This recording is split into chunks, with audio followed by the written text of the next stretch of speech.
خير، ازيكم؟ عاملين ايه؟ يا رب تكونوا بألف صحة وبألف خير. النهاردة هنعمل سمك التونة، هنعمله في الفرن. هنعمله بطريقة سهلة وتتبيلة روعة. يلا مع بعض نشوف هنعمله ازاي. وهي سمكة التونة. طبعا سمكة التونة بيبقى طعمه جميل جدا. انت ممكن تعمليها بطريقتين. ممكن تعمليها تفتحيها كده هوت، شرايح كده هوت ورا وقدام، وممكن تقطعيها. دي طبعا، وابتدي اقطعها معاكم. طبعا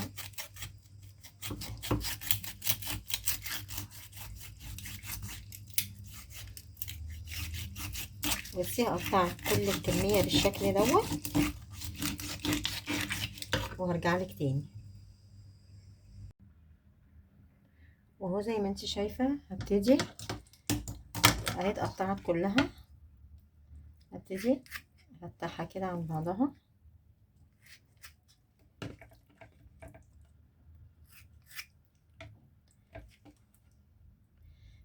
واهم حاجة بقى في المشوار دوت النقع والتتبيلة. اهم حاجة ان يبقى معاكي سمك ناجح، اني انقعه في مية وملح. ابعدي عن الخل او معلقة خل صغيرة. انا هوريها معاكم دلوقتي اهي بالشكل دوت اهي. يلا مع بعض نكمل، هنشوف هنعمل ازاي. ويلا مع بعض نشوف محلول النقع اللي هنقعها فيه. اول حاجة كده شوية ملح كده حلوين.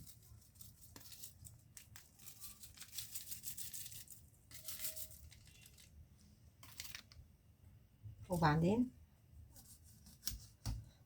اقطع ليمونتين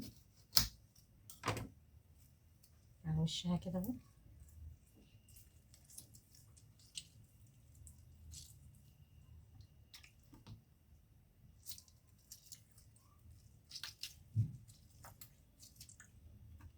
وخلي القشر الليمون فيها شوية على الوش دوت، واروح قلبها من الناحية التانية.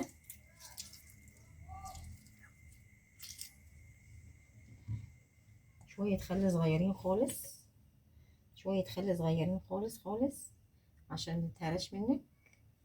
بس هو الخل محلول نقع خطير. بس كده اهو. اسيبها في التتبيله دي او في محلول النقع دوت مش كتير، مش كتير، حوالي نص ساعه نكونوا خلصنا الفرشه اللي نحطها في الصينيه. ونرجع مع بعض نكمل هنعمل ايه. وهو زي ما انت شايفه نقعته حوالي بتاع ساعه اهو بقى بالشكل دوت. هبتدي بقى اتخلص منه من الميه بتاعته دي واشطفه مره تاني. وارجع نكمل هنعمل ايه. والمكونات بتاعتي كزبرة، كمون، ملح، توم، كرفس مقطعاه كده هو زي ما انت شايفة، ليمون، طماطم حلقات، فلفل، بطاطس، بصل شرايح زي ما انت شايفة. اول حاجة التتبيلة بتاعتي اهي زي ما انت شايفة. هبتدي اقلبها كلها مع بعضها.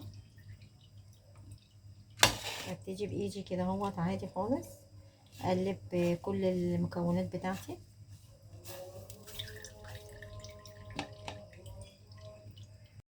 وهي زي ما انت شايفه بعد ما دربت كله بايدي عادي خالص ابتدي احيق السمكيه كويس جدا.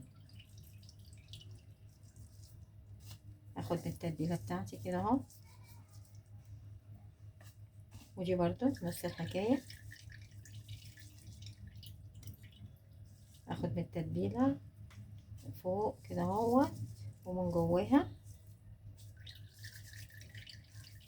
جبت التتبيله دي روعه زي ما انت شايفه كله بالطريقه دي.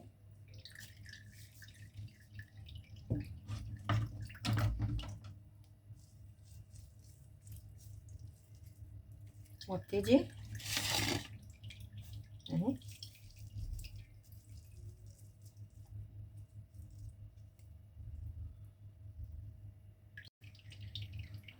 وهو بعد ما تبلته زي ما انت شايفه اهو تبلته. ابتدي بقى الصينيه بتاعتي. اول حاجه هبتدي بيها البصل.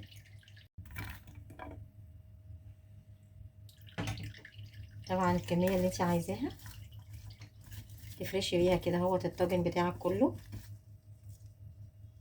دي كده اهو.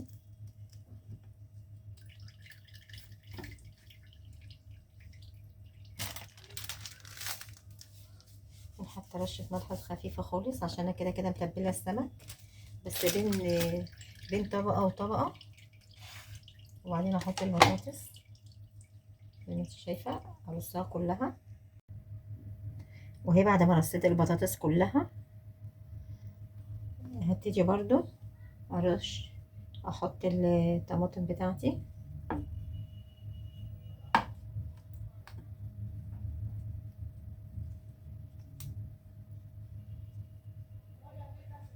والفلفل.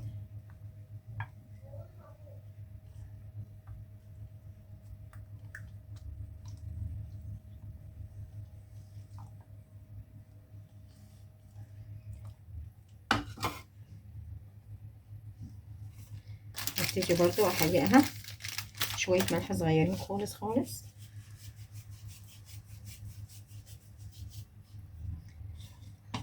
وابتدي التتبيلة بتاعتي، التتبيلة اللي باقية من تتبيلة السمك ارشها كده على وش الطماطم. تدي بقى طماطم حقيقة جميلة قوي. معلش عشان الصوت. واخر حاجة احطها السمك بتاعي ده، احطه كده على الوش زي ما انت شايفة. اي رصة، اي رصة عادي خالص مش مشكلة.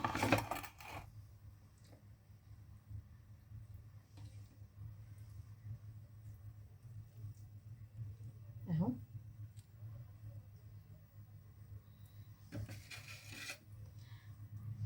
وابتدي بقى الليمون بتاعي طبعا زي ما انت عايزة، زي ما انت عايزة. عصري ليمون هو ده بقى اللي هيديله بقى طعم الجميل.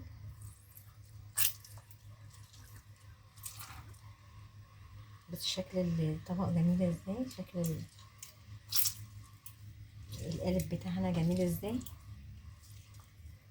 ناقص بقى اخر حاجة خالص، اخر حاجة خالص هرش شوية زيت. بس الجمال اخر حاجة خالص هرش شوية زيت. اي زيت عندك بقى، ذرة، زيت زيتون، اي زيت عندك. وابتدي كده هو ما تكتريش برضه عشان احنا الطاجن بتاعنا دوت دايت خفيف. وهو بعد ما حطيت رشة الزيت زي ما انت شايفة، اهم حاجة تغطيه بورق فويل عشان طبعا السمكة دي سميكة كده زي ما انت شايفاها، عشان تضمني ان هو استوى كويس. او باي غطا عشان تضمني برضو. وبعد ما يطلع هوريهولكوا يبقى شكله ايه. وهي بعد ما طلعت من الفرن زي ما انت شايفاها جميلة جدا وسهلة، مش هتاخد منك وقت خالص. ولو عجبك الفيديو ما تنسينيش في اللايك والشير والاشتراك في القناة عشان يوصلك كل جديد. باي باي.